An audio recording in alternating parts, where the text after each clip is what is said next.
Hello students, welcome to Civil Staff Himachal and a daily current affair quiz session. I hope all of you are well at home और घर बैठकर ही अच्छे से अपने exam की preparation कर रहे होंगे. स्टूडेंट, इस सेशन में हम बहुत ही इंपॉर्टेंट क्वेश्चंस को डिस्कस करने जा रहे हैं. सो डेली आपने हमारा ये सेशन जरूर अटेंड करना है. साथ ही साथ अगर आप डेली करंट अफेयर्स पढ़ना चाहते हैं तो आप हमारी वेबसाइट भी विजिट कर सकते हैं. चलिए स्टूडेंट, शुरू करेंगे आज का सेशन फ्रॉम क्वेश्चन नंबर 1. पहला सवाल है, where will be the countries first museum of Mahashakti Peeth be established? Option A Naina Devi, B Tara Devi, C Jwalamukhi, D Chintpurni. हाँ जी स्टूडेंट, क्या आंसर होगा इस क्वेश्चन का?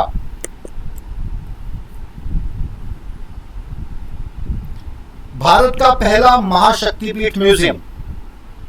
तो ऑप्शन ए स्टूडेंट सही जवाब है. ऑप्शन ए स्टूडेंट, टोटल 51 शक्तिपीठ हैं पूरे भारत में, इवन पाकिस्तान में भी हैं, और जिनमें से 5 जो शक्तिपीठ हैं वो आपके हिमाचल प्रदेश में आते हैं. तो आंसर करेंगे 5 शक्तिपीठ कौन कौन से हिमाचल प्रदेश में है. कल्चरल पर्सपेक्टिव से इंपॉर्टेंट क्वेश्चन है आपके एग्जामिनेशन पॉइंट ऑफ व्यू से. हाँ जी स्टूडेंट, आंसर करेंगे. सो पहला है नैना देवी, हाँ जी, और चिंतपूर्णी देवी, ब्रजेश्वरी टेम्पल कांगड़ा, ज्वालामुखी टेम्पल या ज्वालामुखी देवी एंड भीमा काली टेम्पल. ये 5 जो इंपॉर्टेंट श्राइन्स हैं, ये शक्तिपीठास हैं हिमाचल प्रदेश में. सो अभी रिसेंटली क्या है, फर्स्ट म्यूजियम बनाया गया है महाशक्तिपीठ से संबंधित. प्राइमरी ऑब्जेक्टिव सरकार का इसके पीछे ये है कि ज्यादा से ज्यादा जो श्राइन्स हैं शक्तिपीठ की वो पॉपुलर हो और लोगों को ज्यादा से ज्यादा स्टोरी लाइन का पता चले, बेसिक जो आपकी शक्तिपीठ की ग्लोरी है उसके बारे में जानकारी लोगों को मिल सके. साथ ही साथ वर्ल्ड क्लास श्राइन्स जो है भारत सरकार इनको बनाना चाहती है सभी शक्तिपीठ को. सो स्टूडेंट्स, यहाँ पर जो है बहुत फाइन इनिशिएटिव लिया गया है. बिलासपुर नैना देवी का जो टेम्पल है बिलासपुर में है, यहाँ पर ये आपका महाशक्तिपीठ बनाया जा रहा है. अभी रिसेंटली जो है PC Sharma, director museum and art gallery Chandigarh से यहाँ विजिट किए और काफी घोषणाएं इन्होंने यहाँ पर की हैं. साथ ही साथ अश्योर किया लोकल्स को कि जब इस पर काम किया जाएगा प्रोजेक्ट पे तो यहाँ के लोकल्स का भी कंसेंट जो है वो लिया जाएगा. अगले सवाल की तरफ बढ़ेंगे. PHWR in nuclear energy term stands for preheated water reactors, proto hydrogen welded reactors, pressurised heavy water reactors and D none of the above. हाँ जी student, what shall be the right answer?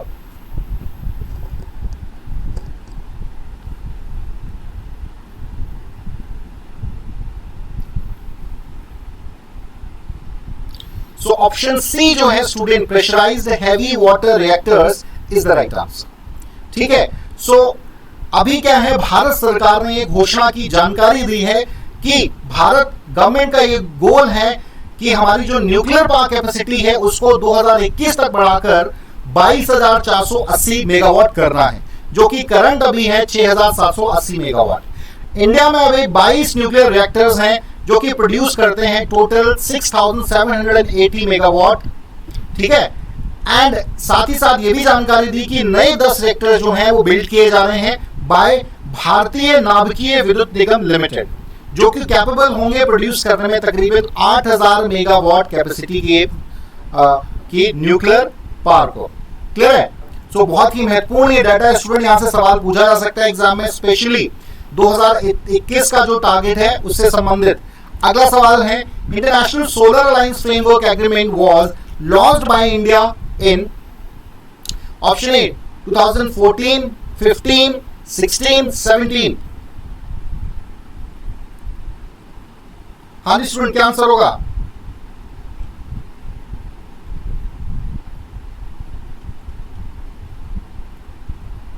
Student, right answer जो है इस question का वो है आपका option B.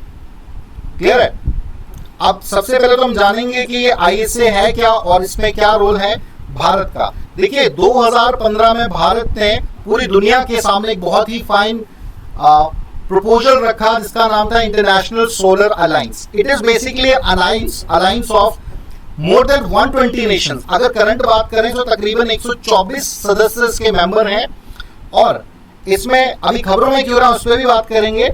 अब इसमें बेसिकली क्या है, पहले जो था रूल वो ये था कि जो आपके ट्रॉपिक ऑफ कैंसर और ट्रॉपिक ऑफ कैप्रिकॉर्न के बीच के देश हैं, या जिन्हें सनशाइन नेशंस भी कहा जाता है, मतलब 12 महीने जहां पर सूरज की रोशनी पड़ती है वही इसके सदस्य देश होंगे। बट अभी इंडिया ने इसमें कुछ, क्योंकि इंडिया जो है वो फाउंडिंग मेंबर है, इसका हेडक्वार्टर भी भारत में ही है, सो इसमें कुछ रियायतें दी हैं और ये कहा कि यूनाइटेड नेशन के जो भी मेंबर नेशंस हैं वो भी फर्दर मेंबर हो सकते हैं आईएसए के। ठीक है, इसी तर्ज पे अभी जर्मनी जो है वो सिग्नेचरी मेंबर भी बना और इंटरनेशनल सोलर अलायंस फ्रेमवर्क पे साइन भी किए। 5वां देश बन गया जिसने साइन किए। देखिए सभी मेंबर देशों ने इस पे हस्ताक्षर भी नहीं किए हैं। क्लियर है? तो ये महत्वपूर्ण है, बेसिक है और लेकिन बहुत ही इंपॉर्टेंट है। अब इसके इंडिया के कंटेक्स्ट में क्या फायदा इंडिया को इससे है? देखिए सबसे पहला कि भारत की साख यूनाइटेड नेशन में बढ़ाने में इसका बड़ा ही महत्वपूर्ण रोल रहेगा। ठीक है, साथ ही साथ भारत की जो पॉलिसी है, भारत को सॉफ्ट पावर पॉलिसी जो भारत की है, पूरी दुनिया में सॉफ्ट पावर पॉलिसी भारत की बढ़ेगी। इसकी वजह से यूनाइटेड नेशन में इसकी साख बढ़ेगी और इन्वायरमेंट कंटेक्स्ट में देखें तो भी बहुत महत्वपूर्ण है। Clear students? और सोलर एनर्जी को भी बूस्ट मिलेगा इस पूरे क्षेत्र में। सो यूनाइटेड नेशन के बाद, यूनाइटेड नेशन में 193 सदस्य हैं और इसमें तकरीबन 124 मेंबर हो चुके हैं, तो इसी से अंदाजा लगा सकते हैं कि कितना इसका महत्वपूर्ण रोल रहेगा। चलिए स्टूडेंट अगले सवाल की तरफ बढ़ेंगे। Who has been officially sworn in as the new president of Iran? Yusuf Ali, Mahmoud Ahmadinejad, Ebrahim Raisi, D none of the above? क्या आंसर होगा स्टूडेंट इस क्वेश्चन का?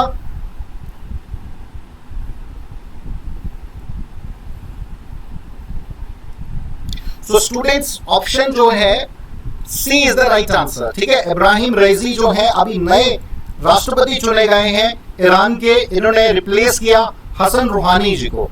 ठीक है, 62% वोट इन्हें मिले हैं। बहुत ही फाइन कंट्रीब्यूशन इनका रहा है, इंटेलेक्चुअल है, पढ़े लिखे व्यक्ति हैं, चीफ जस्टिस ऑफ ईरान रह चुके हैं 2019 में। सो वी कैन एक्सपेक्ट कि भाई फर्दर भारत के साथ संबंध जो है बेहतर बनाने में इनका भी बहुत ज्यादा योगदान रहेगा।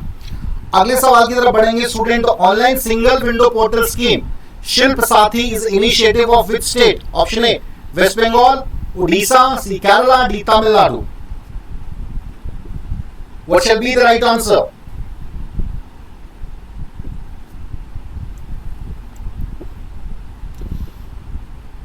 हाँ जी स्टूडेंट्स, सो ए जो है option A West Bengal is the right answer. ठीक है, अभी रिसेंटली क्या है, वेस्ट बंगाल को 4 स्कॉच अवार्ड जो है से सम्मानित किया गया है for ease of doing business. ठीक है, ईज ऑफ डूइंग बिजनेस के क्षेत्र में 4 अवार्ड दिए गए हैं। क्या है ये स्कॉच अवार्ड, उस पर भी बात करेंगे, पहले जान लेते हैं किन किन क्षेत्रों में मिला है। तो शिल्प साथी स्कीम जो है, जो कि एक ऑनलाइन सिंगल विंडो पोर्टल है, इसे प्लैटिनियम अवार्ड दिया गया है। कुछ एमएसएमईज हैं इस आपके वेस्ट बंगाल की, उन्हें auto renewal of certificate of enlistment specially urban areas में करने के लिए गोल्ड मेडल मिला है। साथ ही साथ ई नाथीकरण को online issuance of trade licence in rural area के लिए सिल्वर अवार्ड जो है वो दिया गया है। क्लियर है? तो ईज ऑफ डूइंग बिजनेस को बढ़ाने के लिए अब ये स्कॉच अवार्ड क्या है, इसके क्षेत्र के कंटेक्स्ट में बात करते हैं। ये बहुत ही प्रेस्टिजियस अवार्ड है, 2030 से में इसकी शुरुआत हुई थी और ये बेसिकली दिया जाता है in the field of digital, financial and social inclusion. ठीक है, अब ये किसी एक इंडिविजुअल को दिया जा सकता है, किसी इंस्टीट्यूट को या किसी स्टेट को भी दिया जा सकता है। क्लियर है? सो बेसिकली ये अवार्ड अभी वेस्ट बंगाल को दिया गया है। चलिए स्टूडेंट अगले सवाल की तरफ बढ़ेंगे। Shankar Subramaniam alias Babu Narayan who passed away recently was a famous? Option A footballer, B cricketer, C hockey player, D none of the above?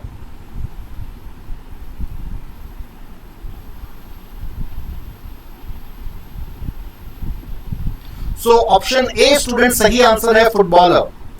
Alias Babu Narayan जो हैं बहुत ही फेमस फुटबॉलर रहे हैं, स्पेशली 2 ओलंपिक्स 1956 और 60 में इनका बहुत ही ज्यादा कंट्रीब्यूशन रहा। गोलकीपर थे ये। और एक और इंपॉर्टेंट चीज बता दूं, अभी तो भारत क्वालिफाई कर ही नहीं पाता है ओलंपिक्स में, बट एक टाइम था भारत क्वालिफाई भी करता था और अच्छा परफॉर्म भी करता था फुटबॉल में। तो 1956 का जो ओलंपिक हुआ था स्टूडेंट, चौथे स्थान पे भारत रहा था, मेडल लेने से चूक जरूर गया था, सेमीफाइनल में हार गया था, बट कह सकते हैं बहुत ही फाइन अचीवमेंट अभी तक की है फुटबॉल हिस्ट्री में भारत की, ठीक है।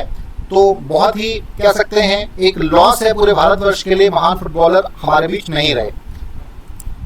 अगला सवाल, the Bharat Kesari wrestling Dangal 2021 was organized in option A Kerala, B Tamil Nadu, C Uttarakhand, D Haryana. हाँ जी स्टूडेंट, क्या आंसर होगा इस क्वेश्चन का? I can guess many of you think about कि हरियाणा ही होगा, लेकिन B is the right answer, Tamil Nadu. Clear है? तमिलनाडु में इसे ऑर्गेनाइज कराया गया है और ये मिला बेसिकली है लुभांशु शर्मा, जो कि उत्तराखंड से संबंध रखते हैं। उत्तराखंड से ये पहले भारत केसरी हैं, ठीक है। 20 साल के इतिहास में उत्तराखंड के कोई नहीं हुआ है और बहुत ही फाइन अचीवमेंट्स रही हैं लुभांशु शर्मा की, ठीक है। 15 गोल्ड मेडल इन्होंने स्टेट लेवल पे जीते हैं और 10 मेडल्स इन्हें नेशनल लेवल के मिले हैं, 2 गोल्ड और 1 सिल्वर इंटरनेशनल रेसलिंग में भी इन्होंने जीता है। सो बहुत ही ब्राइट फ्यूचर है इनका भारत के लिए। अगले सवाल की तरफ बढ़ेंगे। Mangdechhu hydro electric project is situated in option A Myanmar, B Tibet, C Bhutan, D Nepal. हाँ जी स्टूडेंट, क्या आंसर होगा इस क्वेश्चन का?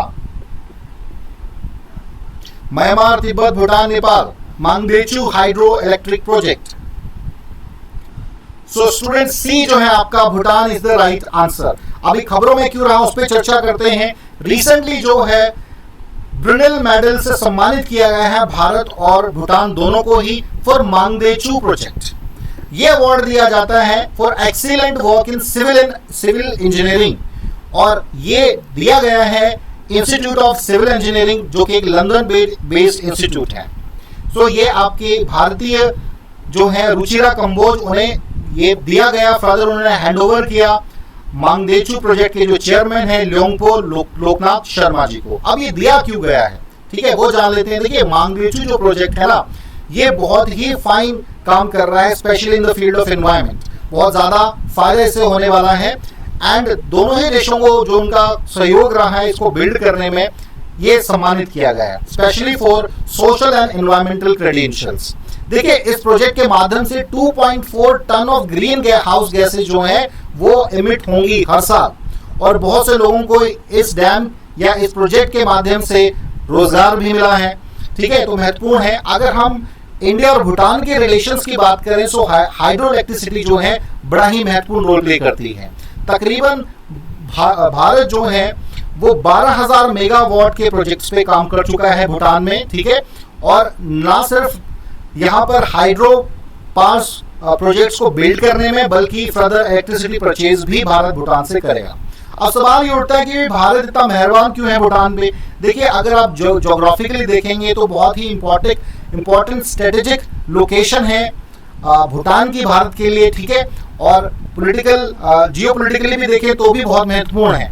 सो भारत और भूटान ही मात्र देश दो हैं जो अभी तक one belt one road initiative का हिस्सा नहीं है। बाकी साउथ एशिया में सभी देश जो हैं वो इस इनिशिएटिव का हिस्सा बन चुके हैं। तो कहीं ना कहीं चाइना के कंटेक्स्ट में भी देखें तो भूटान का रोल भारत के लिए बहुत ही महत्वपूर्ण हो जाता है। क्लियर स्टूडेंट्स, चलिए so here we complete today. I hope कुछ नई चीजें आपको सीखने को मिली होंगी, कुछ नया जो डाउट्स हैं आपके वो जरूर क्लियर हुए होंगे। एंड चलिए now it's time to know bit about our courses. पहला जो हमारा कोर्स है वो कोर्स मेंस ओरिएंटेड कोर्स है उन विद्यार्थियों के लिए जो प्रीलिम्स की प्रिपरेशन अच्छे से कर चुके हैं बट मेंस की प्रिपरेशन समझ नहीं पा रहे कैसे स्टार्ट करें। It includes 140 plus lectures of GS 1 to 3। Notes इसमें आपको 1600 प्लस पेजेस के प्रोवाइड कराए जाएंगे और मॉक इंटरव्यू सेशन भी इस कोर्स का हिस्सा है। And the fee of this course is 8500 rupees. Now talk about our second course which is a comprehensive और फुल लेंथ कोर्स।